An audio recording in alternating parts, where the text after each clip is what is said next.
Greetings. My name is Tina Surstead, and I'm a proud member of the League of Women Voters, Dakota County. It is my privilege to introduce our moderator, Thana Ross. Thana is a trained moderator, a valuable member of our league, and currently serving as a co-president of the league. Thank you, Thana.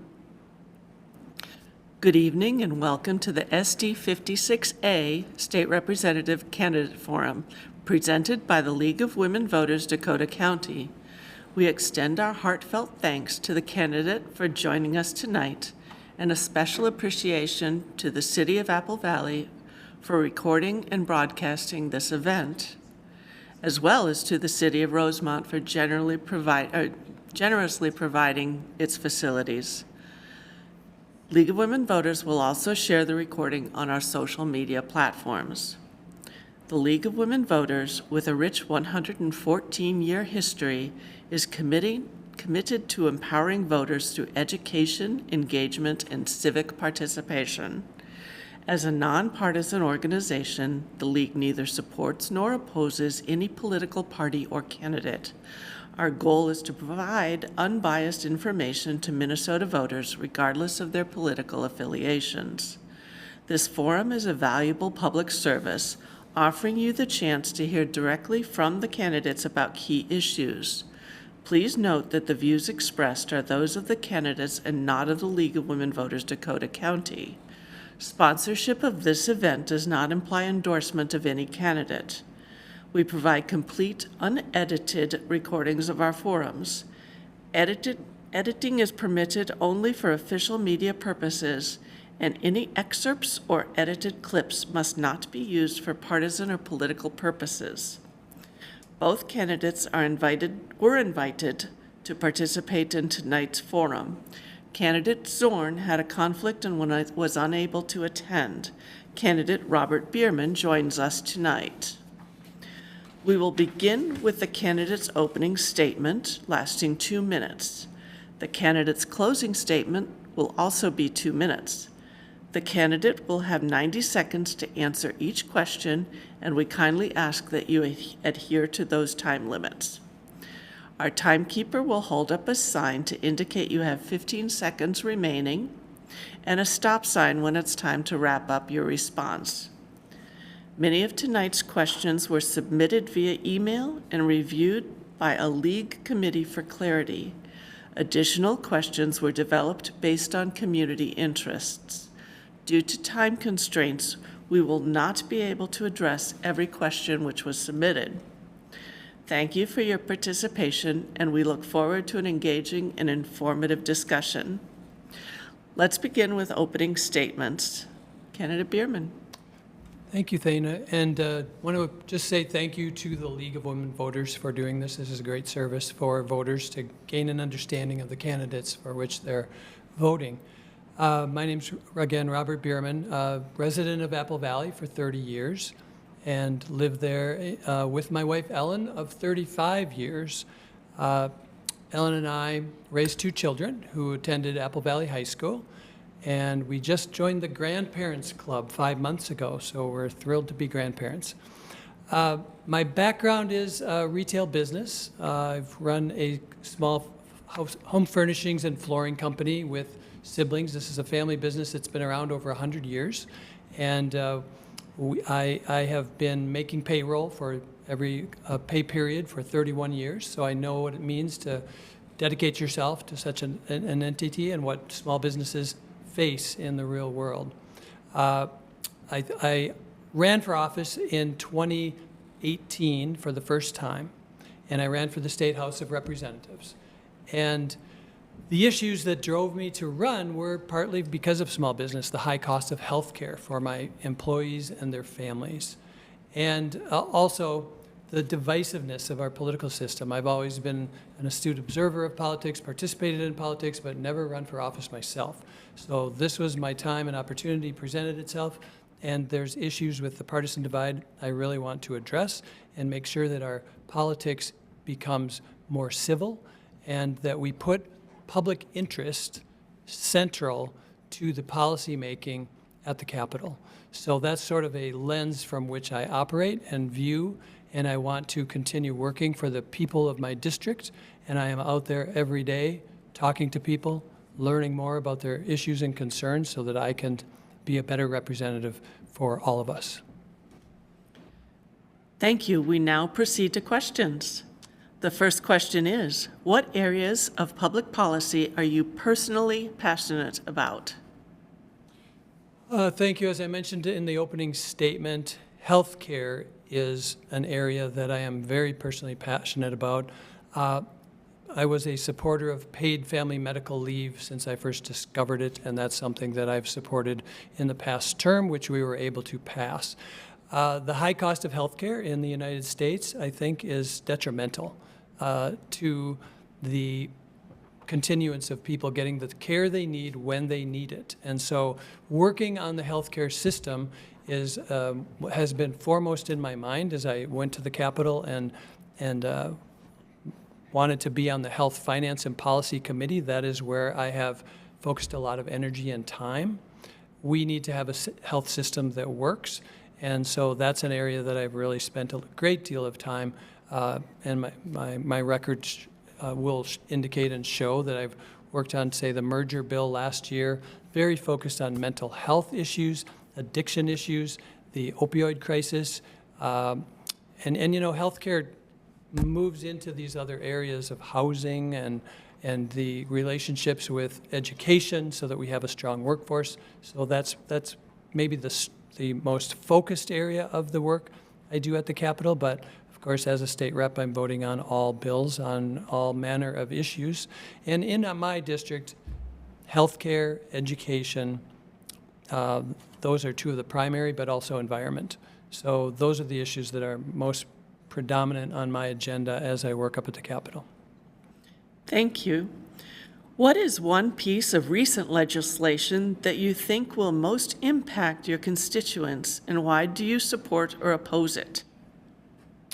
A recent piece of legislation would be the paid family medical leave that I mentioned before. This is something that, as a business owner, I know that my employees have had times in their lives where they have needed to take a break from business and to be able to leave to take care of a loved one, whether it's a child, a husband, wife, a grandparent, whatever that is. And for them to be able to take an extended period of time off instead of having to leave their job, I think is significant. And I think paid family medical leave is not just about the business and the employee. It is about that wider impact. This is about children. This is about well-being of newborns with their mother. This is about grandparents that need that care, and assuring people that they aren't losing their job when they have a crisis of health care. And so this is something that's long overdue in the United States. I've been pretty passionate about it, and I think this will have effects for every age and will really be helpful to people so that they can see what the rest of the world has had, which is paid family medical leave. In industrialized countries, they've had it for quite some time, and it's about time that we as a state, at least, if not a nation soon, catch up to them. And I'm really pleased about that piece of recent legislation. Our third question is, as a member of the legislature, what measures, if any, would you support to reinforce or ensure voter confidence in our elections? Elections come up a lot when I'm out door knocking with people, and I think that the confidence is there for, I think, the majority of people. They believe our elections are fair. We've had probably the most, more challenges on elections in the last few cycles than ever, but I think the last election, 2020, shows that when those were brought forward, those charges of election fraud or whatever it may be, I think it was 65 times across the country, the elections were recounted and recounted and recounted, and the results did not change. I think that I encourage people who have questions about the election and that they engage with The county in Dakota County is great at that, having time for walkthroughs with people so they understand how the election system works now. We have one of the fairest elections and most accurate election systems in the world. And so the case that people just feel like that there's an issue with, for instance, people who are not citizens voting, it just isn't borne out by the facts. So I think we can continue to work around election laws and review all we want to, but I think we're in a very good place with elections, and each session we will be discussing that further. Our next question. The Minnesota legislature passed a law requiring use of electricity from carbon-free sources by 2040. What additional steps should be taken by the legislature regarding climate change?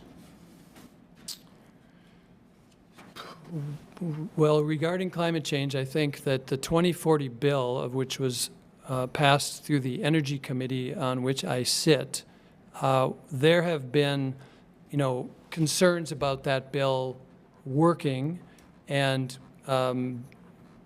being successful. And I think at the legislature, we need to make sure that bill, the parts of it are carried forward and that we are able to reach that goal. I think that we will.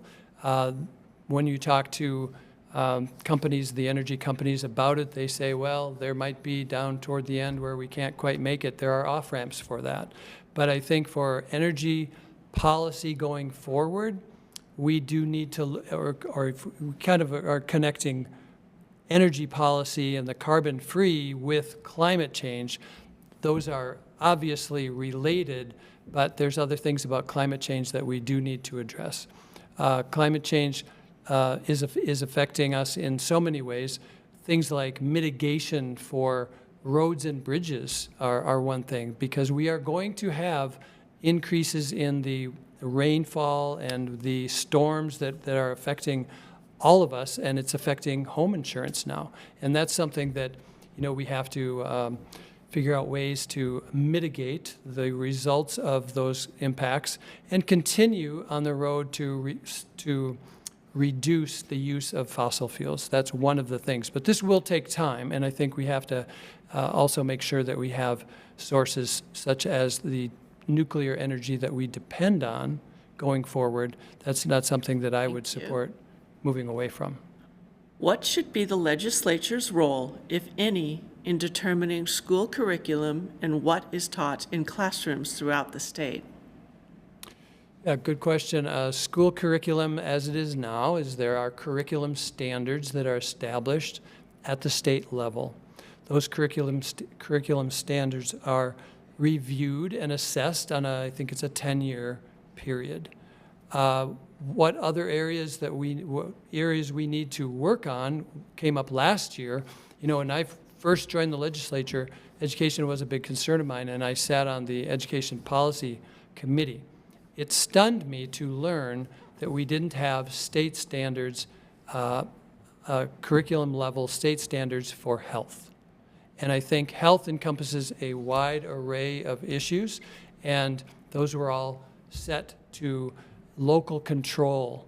And so what we did last year was we put forward a bill to establish firm health standards statewide, which will still have some local control aspects to it, as most do. I mean, parents do have rights with schools now to pull students from classrooms if they feel that teaching is not what they would like their children to be present for. But we do need standards in health, and I think one of the important areas that is lacking is around substance use, which I think we could do a much better job at instructing young people about the dangers of substance use. And I think this is something that we will be looking at in the next 2 years to really work on and to create standards that benefit children long term. Thank you. How would you solicit input from your constituents on issues that come before the state legislature? So do a couple things. I do typically do a survey throughout the year to constituents. I also solicit input from constituents by inviting them to coffee hours. And I have coffee hours about every 2 weeks.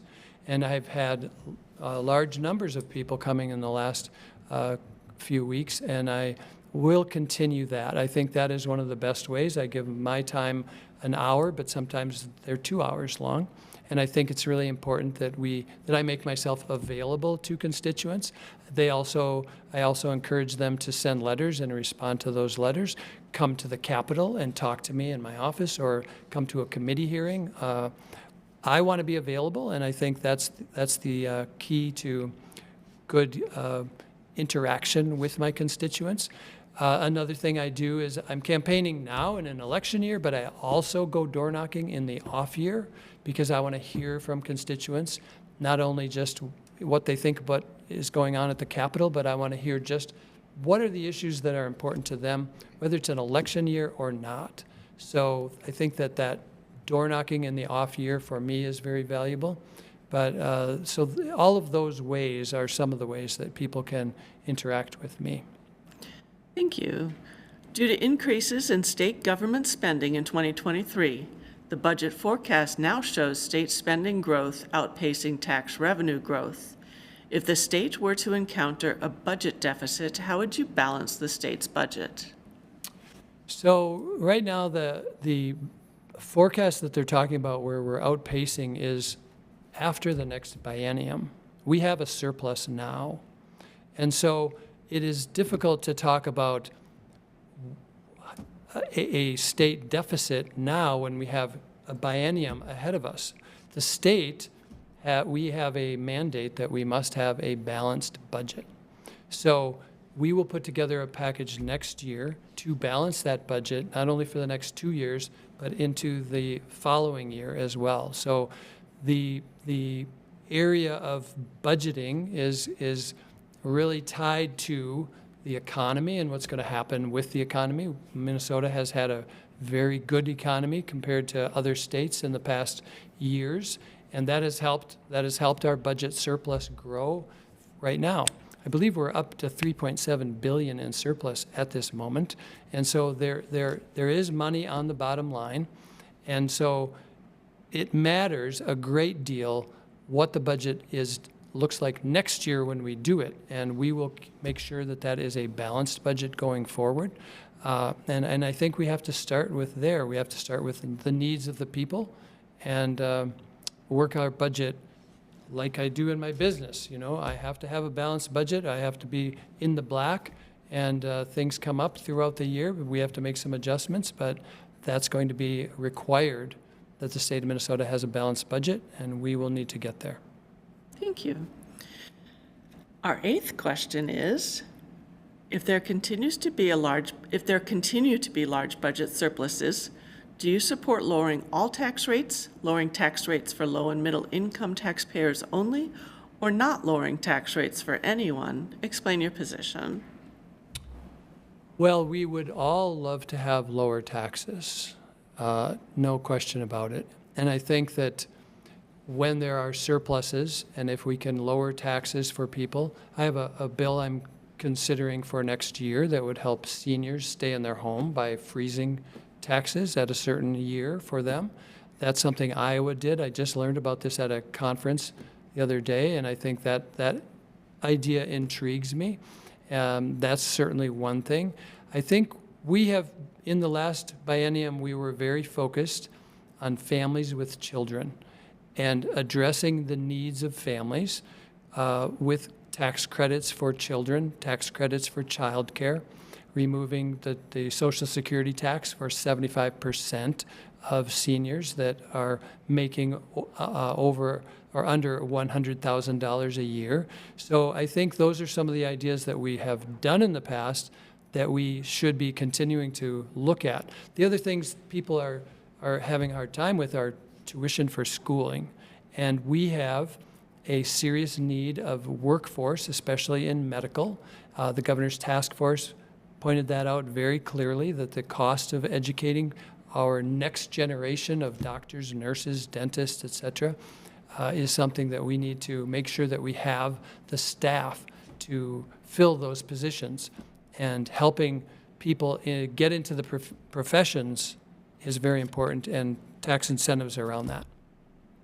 Many are concerned with gun violence in our communities. What legislation, if any, could you support to meet the need for safe communities? Well, I supported all the gun legislation from the last biennium, which were background checks, red flag laws, binary triggers, and making sure that we had the straw purchases taken care of. Next year, you know, there are always all sorts of gun bills that come forward. The safe storage one last year, I thought, was a pretty good bill that, you know, when you think about the fact that so many children die from gun violence, the safe storage law ultimately leads back to somebody who didn't store their weapon properly. And there was some give and take on that bill last year. That's a bill I'm still intrigued on that could have a lot of merit, and we just need to get there. What is the role of the Minnesota legislature, if any, on foreign policy issues or events? Issue of the legislature on foreign policy, I mean, there's often statements or resolutions. That's probably what I've seen in the years that I've been there. Foreign policy isn't something that we're taking up in committee hearings. It's really all about state government and state issues. And I know there are resolutions that get passed on Ukraine, for instance, last year that we had, and that's one of the issues. Foreign doctors, we had a lot of discussion about. That's just in medical again, but I guess, you know, you'd have to build support for something that would have a majority to carry on, just to have a foreign policy objective. But, you know, that is federal government to be finally the arbitrators of our foreign policy. Given the U.S. Supreme Court Dobbs decision overturning Roe v. Wade, state legislatures are enacting new laws regarding women's reproductive health issues, including access to care and birth control. What measures, if any, do you think the Minnesota legislature should enact regarding women's reproductive health and abortion? That's an issue, you know, that we did a lot in the last biennium. House File 1 was reproductive care and ensuring that a woman's right in Minnesota is protected, and I think that is, you know, clearly something that I personally feel that we want to always protect, the reproductive freedom of women to have that access to being the guardians of their body and to making that decision with their doctor and with their loved ones, and having the ability to access birth control and family planning. These are fundamental family issues that a woman and her family should be making those decisions, not politicians. So other legislation, there's some push to put something stronger in the Constitution itself, which is something I would support. And then there is, you know, more things may come about, but I think Minnesota did a really good job in leading the nation in showing how we can assure women's reproductive rights are safe and secure in Minnesota, and I fully support that. That brings us to our final question. Do you support Minnesota's current environmental review and permitting system? Why or why not? What changes would you recommend? I do support, I support the current system. We did have a bill late last term to just try to expedite the ability for transmission lines that we're going to need to make a shorter duration of the period of time that it would take to get approval in certain steps in that process, which is something that I supported. So I think the current environmental system and permitting reform is there's certainly areas that we need to be mindful of making sure that we're not getting undue delays. We talked about 2040 earlier. Transmission and getting those right of access and the lines figured out is something that we are going to need to put some effort into to make sure that we're getting that in a timely fashion. We can't have 10, 15-year delay on that if we're going to make our goals of 2040. So I don't think the last word has been said on that, and I think that we're going to just have to continue to monitor that. Each legislature is going to have to look at that to make sure we're on task and making the progress that we need going forward. And that brings us to your closing statement. You have 2 minutes. Well, again, I appreciate the time that you've allowed me to speak tonight and to talk about some of the issues and answer some of the questions you've had. All of the issues that come before us at the Capitol have a level of complexity that we need to be mindful of, and that we need to really look at the issues from front, back, and center and make sure that we're making the best decisions for Minnesotans. We have had some pretty tough years at the Capitol and some discord over issues that are important to the public. Bonding bill comes to mind. In the years that I've been at the Capitol, to have only a couple bonding bills get passed, when that's something that we need to be taking care of each year, in my opinion. We have a bonding year, but if we miss one, then we're behind. And we're so far behind in bonding right now and taking care of infrastructure and the needs of Minnesota communities that we need to be focused on that and make sure that our politics don't divide us and defray us from making that investment needed in the assets and the people of Minnesota. As I mentioned in my opening statement, public interest is foremost in my mind.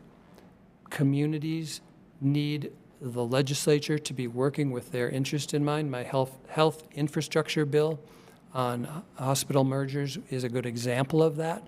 That is looking at mergers from a point of view of, is it in the public interest? Will it make sure that we are getting the quality care we need and the access we need at prices we can all afford?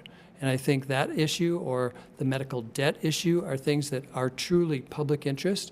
When we have so many people that go bankrupt from medical conditions, personal bankruptcy from medical conditions, that's something that we acted on, and we need to continue down this road of protecting public interests.